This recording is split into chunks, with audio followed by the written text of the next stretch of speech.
Thank you so much for joining me for another episode of Keeping It Real with America's Supermom. I am so excited about my next guest. Karen is here all the way from Australia. She and I got connected on LinkedIn, and we have been LinkedIn friends for over a year now. So now the time has come for us to talk in person. We've talked on the phone before, and now we're able to do a live interview. So I'm so excited to have her here today. And she is going to introduce herself just here in a moment. But we are really talking about the youth today.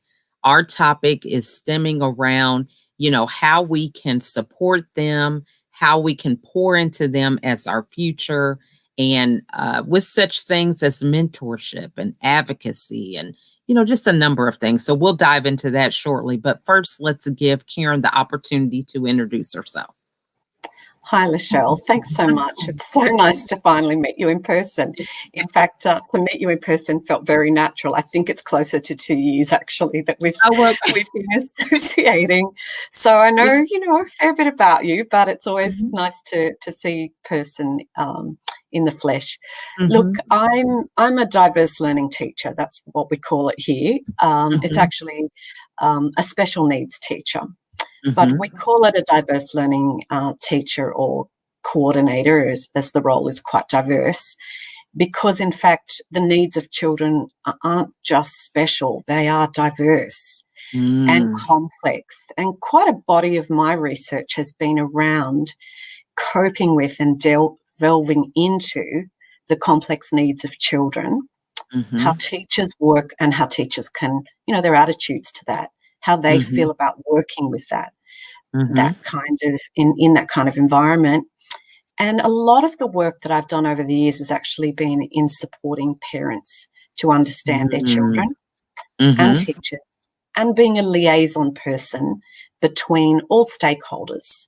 So it might be psychologists, speech therapists, occupational therapists, obviously teachers and executive.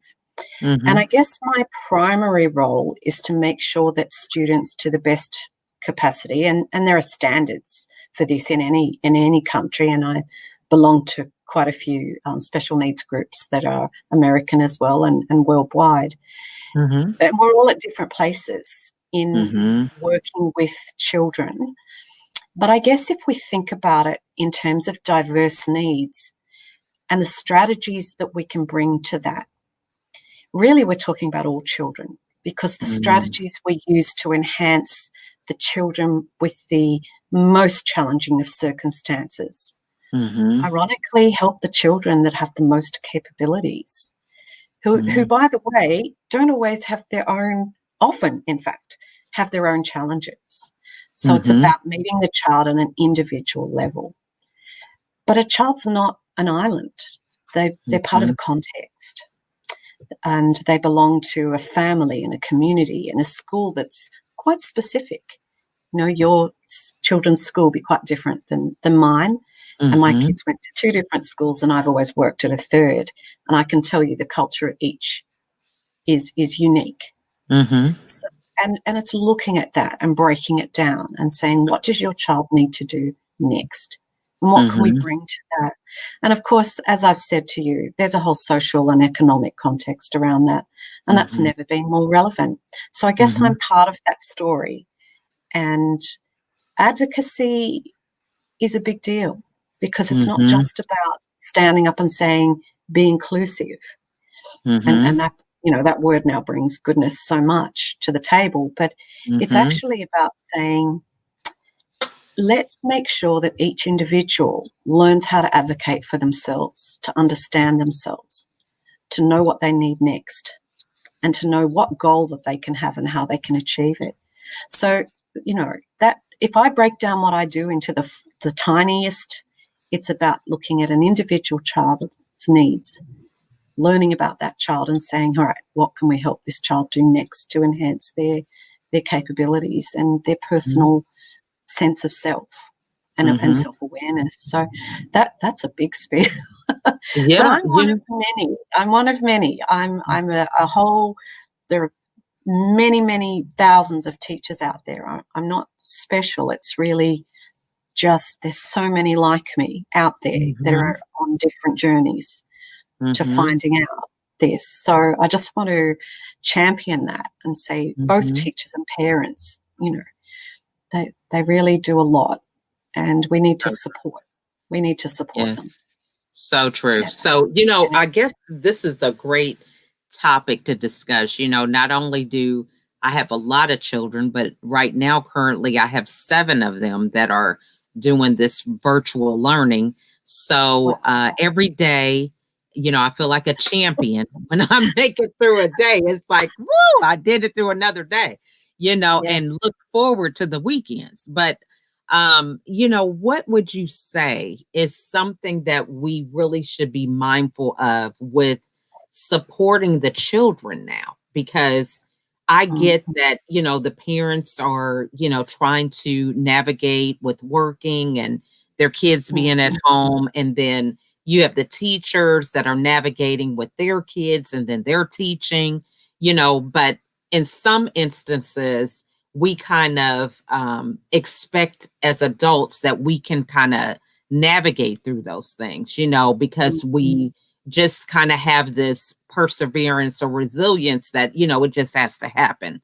But for the kids, what are some things that we should be more cognizant of them during this time of transition? Look, that's a great question, Lachelle, and it is multidimensional. But Mm-hmm. I would say one of the things, know where each child's at. Have a Mm-hmm. conversation with each child. How are you doing? How are you Mm-hmm. finding? What are you finding hard, and how can we help you with that? Routine is such an important thing in children's Mm-hmm. lives. It provides security. And I know each routine looks different. So it's about looking at a family, whether it be one child or 7, whether the parent can be Mm-hmm. present or just in the background, and saying, Mm-hmm. right, how can we factor in that, set this day, each day up for success?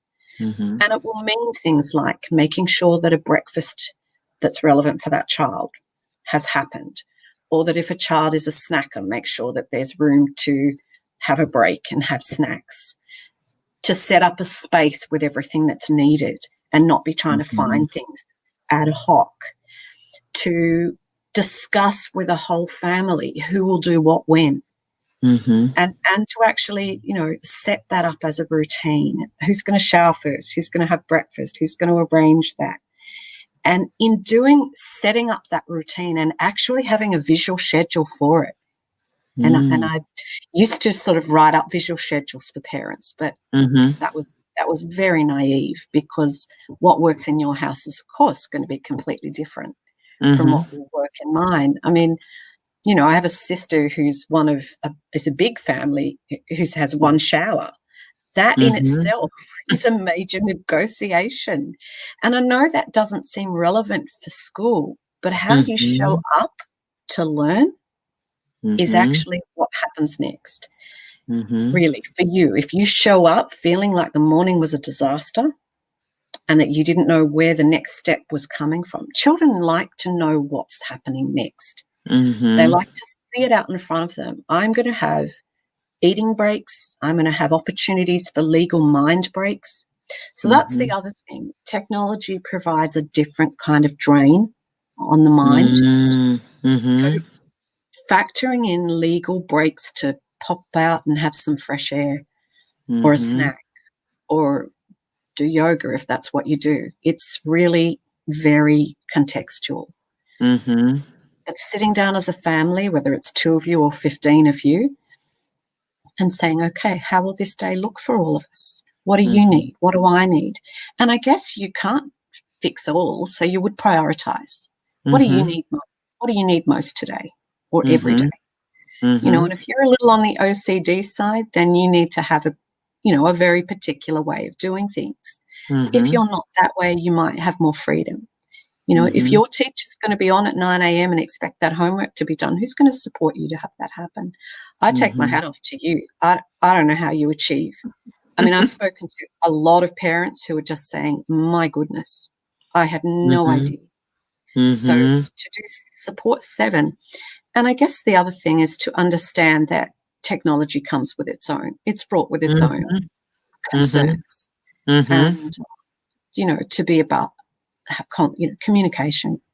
Mhm. The other thing I would say, Lachelle, is that if you need to know your teachers, your students, your children's Mm. teachers. Mhm. And, the first thing I go back to work next week, the first thing I'll be doing is making contact with each Mhm. of the parents of the children that I would oversee and Mhm. saying, like, how's the year been for you? They've already been back 2 weeks. Mhm. What's happening? How are things? And I Mhm. just might write down 2 or 3 priorities because the end of last year might look quite different for a family now. So true. Things change. Things change quickly. Someone had a Mhm. job yesterday, they came home today and they didn't have a job anymore. And how Mhm. does that look for your child? Don't think it doesn't affect them. Right. It does. So, yeah, I think I've probably raved on about this, but routine and communication I and love that. and understanding where each child is at. Mhm. There's a beautiful teacher I work with who does morning meetings. We've gone back to, face-to-face school. Mhm. Mhm. But she started these morning meetings online with Google Classrooms or whatever it was. And so each child would check in. How are you today? And they would write a line. And then they would get on a Zoom and they would sort of have this meeting. And it brings everything to the fore. I'm actually not Mm. feeling great today. I didn't sleep well. Okay, you can take it a bit easier today. Let's see what we can do to help that. You'd Mm. be the same as a parent at home. Mhm. Anxiety's become such a dominant feature. Yeah. And I mean, it might be that anxiety is a condition, sure, that Mhm. exists in many a percentage of people, but it can also be, I like to call it uneasiness. I think we use the word anxiety way too much. I think Mhm. uneasiness means that I can feel this, but I can just find some solutions to work through this. Anxiety Mhm. is quite different again. It's very Mhm. specific. So we deal with a lot of children with uneasiness. And Mhm. because they're reflecting their parents, they're reflecting the environment, the economics of what's happening at the moment. Health. Mhm. When was health ever such a big deal? Right. I mean, what if I'm a visual child and the masks disturb me? Mhm. I mean, where you're at in America now, that's a big deal everywhere. I mean, we've Yeah. gone through a period recently where masks were mandatory. I'm Mhm. sure, that's disturbing for some young children. You Mhm. need to see the face Yeah. to connect. Mhm. I mean, I'm always astounded when I sneak out to the shops looking a bit average. I've got my Mhm. mask on and I think, beauty, no one will know me. Right. you know, um, Sadly they have, but you know, the hair's a mess and etc. But not everyone can relate with Mhm. part. Some people need the full picture. Mhm. Not, children. You just got to know where they're at. We're all I different. love that. Yeah, that really is so insightful because, those are the things that, communication is key.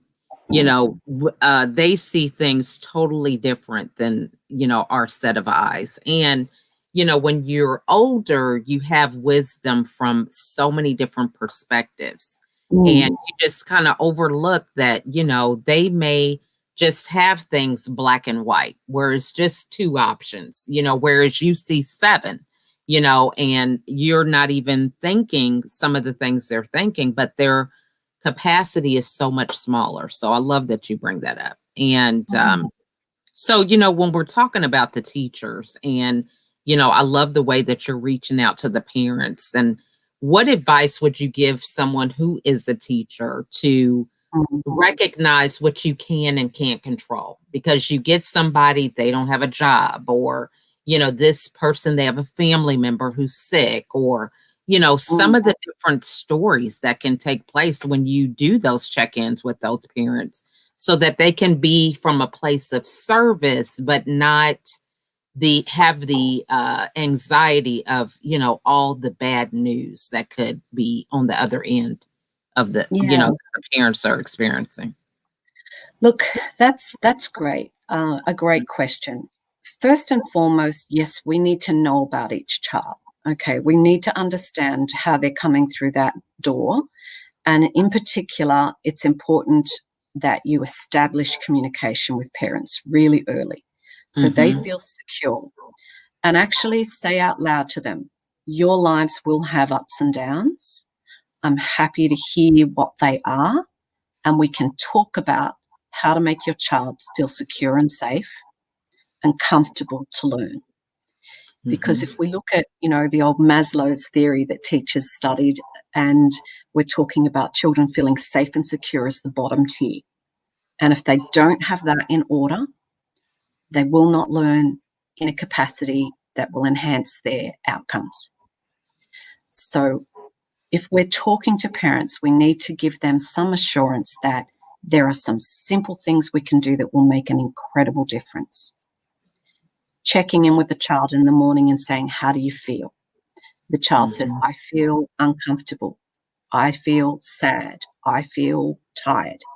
Okay, I'm going to give you 5 minutes in that corner with some sensory tools or a book, or whatever the thing is, dinosaurs to look at, a dinosaur book, some calming music. If you're an older child, that's often, we see these iPods and think, get them out, but often they're actually zoning out to have an opportunity to kind of center themselves.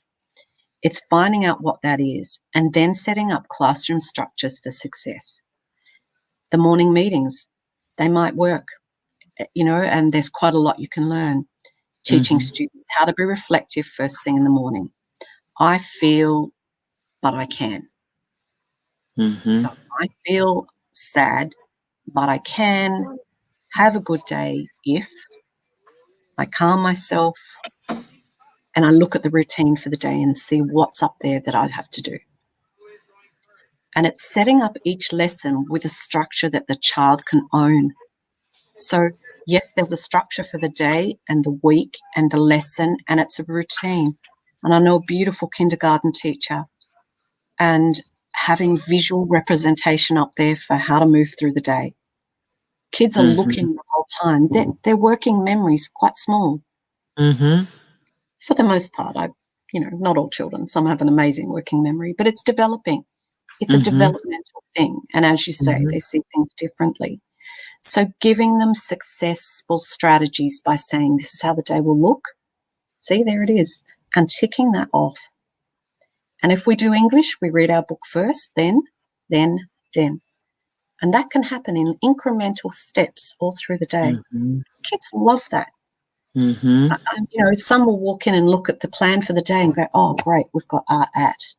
I can do English and maths that are not my favourite because I've got that to look forward to. So the check-in, the communication, letting a child know, okay, it's okay that you had a rotten morning. Today, now this is what we're going to do here. Now, I love that. There's obviously then embedding social and emotional learning into what we do. And that's awareness, strategies, how to talk to ourselves, how to say it's okay that I feel because I can, because the feelings are real and they don't disappear. I'm angry today, but I can have a quiet moment and get on with my day.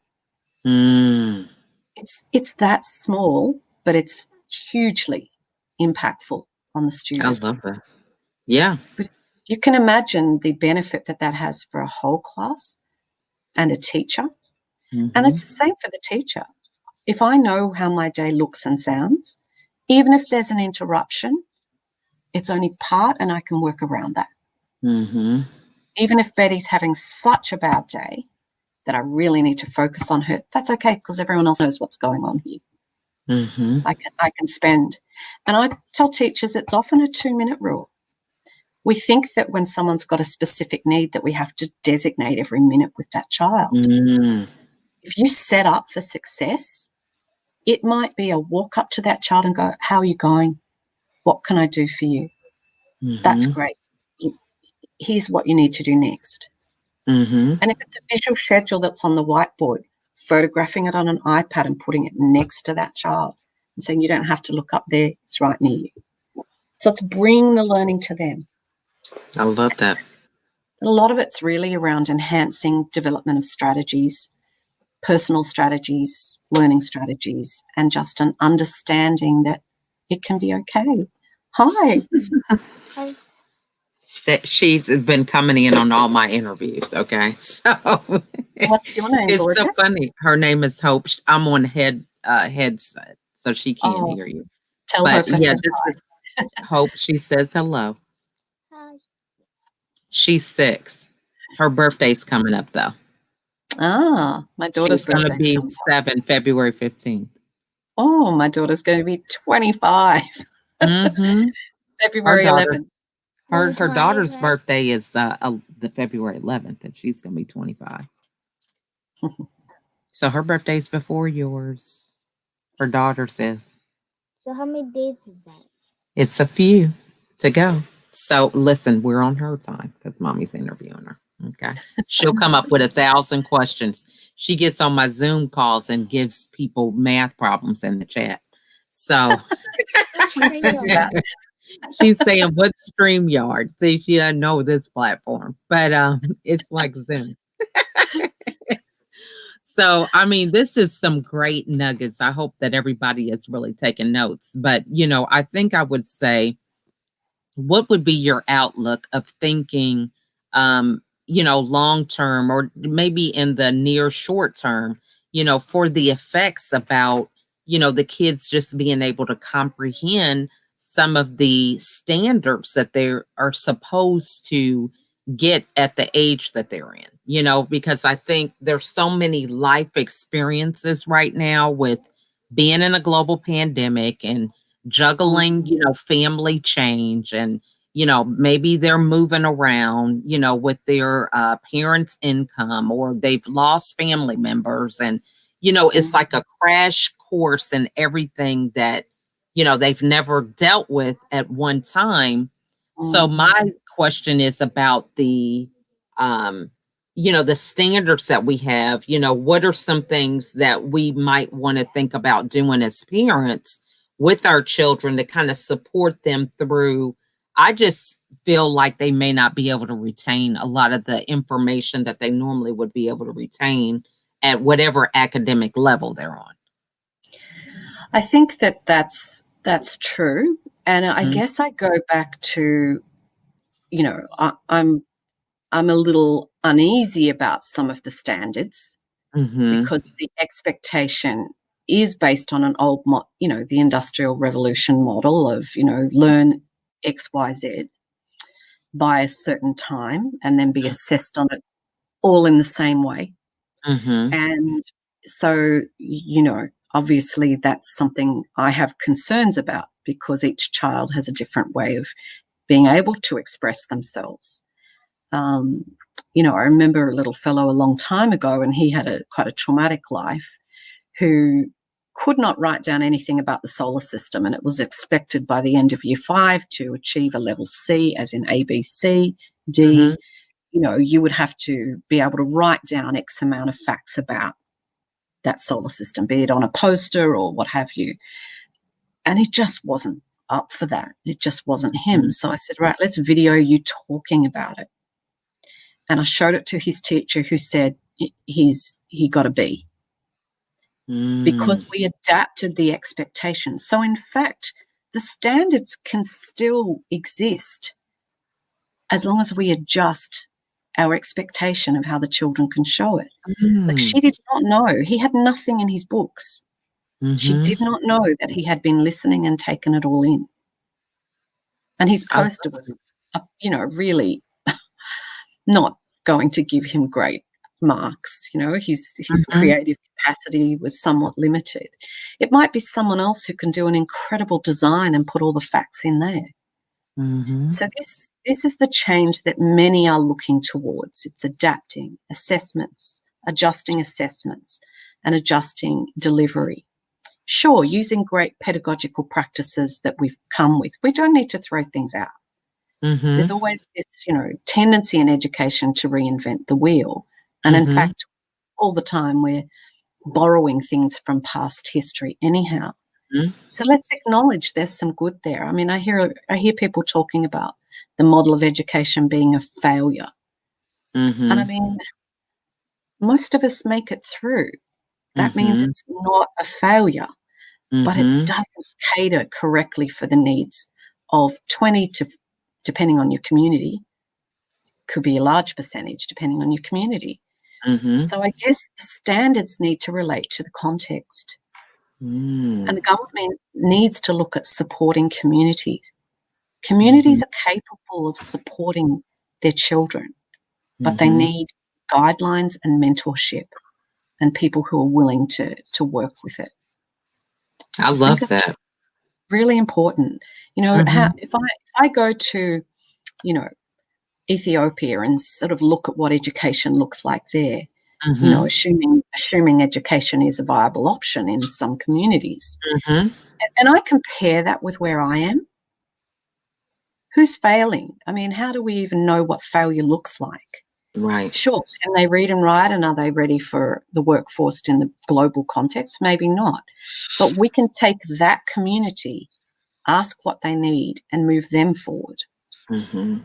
And standards can improve if we look at each, you know, specific area. Community is very important. I love that. Yeah, Let's that not is so forget, true. let's not forget our aged, wise people who've lived through. Mhm.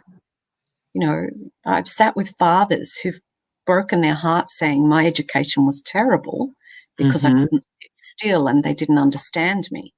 Mhm. And, you know, okay, so you're coming with a vision of education that's damaged. Mhm. Let's show you that we can do better than that Mhm. by Love having that. conversations. So I go back to what I spoke to you about earlier, Lachelle, consultation, mentoring, and advocacy, Mhm. in so much as the child and the parent and the teacher learning to advocate for these students. Mhm. You know, Miss, I can't do this. Can you show me another way? Can I do something different? Because what you're asking me to do, I can't do that today. Might do Mhm. it later, but today I can't. Can you show me another way that I could do that? I love that. That is just so I mean, and that just really is the whole thing of being intentional and really communicating and taking into account life happening. One of the things that I really realized during the first part of this pandemic was, routine is important. And of course, to have a large family, there's some routines you just got to have in order Mm, for you to function. And we just found during that time that, some of the things that we normally could do outside of a pandemic were kind of close to impossible during a pandemic. And we had to modify things in order for us to function and to not just survive, but to thrive during that time. So I really appreciate what you're sharing awesome. because that is so important. So I can't believe all this time has gone this quick. I mean, so many good nuggets you've shared. What is the best way for the audience to get a hold of you? Look, I think my LinkedIn account is probably the one that I'm using at the most. I do have special education services on Facebook. People can Mhm, DM me at Karen McGuffitt Cleary on Facebook, mhm, and I can direct them to my Facebook page that is evolving at the moment. mhm. And also, I have an email, Special Education Services Sydney at gmail.com. Okay. .com. Awesome. Yeah, And so yeah. what final words would you want to leave everybody with today? Communication is so important. Don't leave things unsaid. Come to the school environment with an open heart. We're we're a team, and children have lived through the most incredibly difficult things through Mhm, putting together a routine that works for them and for the parent and for the teacher, and sitting down together and saying, what can we reasonably do together to adjust or modify for this student given what they're going through? And mhm, keep in mind, those sort of strategies will enhance the lives of every other child. So you're not really doing something special. You're actually doing something that sets up your room, your home, your classroom, your child, and yourselves for success. And don't underestimate the value of routine that is flexible, but also visual. We all need that. We use diaries for a reason, and children, it might need to be pictorial, but it works for them. Love that. Yeah. Great. And let's understand we're going to have challenging times in our lives. This is an extraordinary one, but people survive amazing things through care and contact and compassion, a bit of empathy for each other, and bringing the comforts to your life that you need, which sometimes is just saying comfort can just be a personal affirmation. You're going to be okay. We're going to work together. Mm-hmm. Love that. And I just, think as schools, if at every school there was a banner that said we will work together, more parents would feel less threatened, more teachers would feel more validated, and children would do better because they would understand we were all there for them. Yeah, so true. That is just wonderful. Well said. I totally agree with everything you said. So I want to say for those of you out there watching to reach out to Karen, and it's a great opportunity for you to have a dialogue about some important things when it comes to our youth. A lot of these changes and moving forward, it starts with a conversation. It starts with being able to have different perspectives at the table so that we can work towards a common goal of making sure that we have a better world. So I want to thank you so much for your insight, Karen. And it's just been amazing to see you in person. And as you can see, I'm kind of passionate. I'm hard to stop talking. I love that. I love that, though. We all have our thing. And so I think it's great for a lot of people to see that, in this time, we need to see people that care about our children and what it is that we are trying to work towards building a better world. So I love it. I think it's amazing. So, if her message resonated with you, I encourage you to reach out, to email her, to reach out to her on LinkedIn or Facebook, because it takes a village. It takes all of us coming together, as she said, working together as a team all the way across the world. We can do great things, through these virtual connections that we have now. So if you feel that you want to ask some questions, you're not quite sure about reaching out, feel free to put them in the comments and we'll be sure that we get those answers to you. So thanks again, Karen. And we appreciate you and all your wisdom and insight. Thanks so much for having me. It's been an absolute pleasure to talk to you. You're a gem, and I love watching your show. Thank you so much. Well, thank you all for watching, and we will see you all on the next episode. Bye for now. Bye.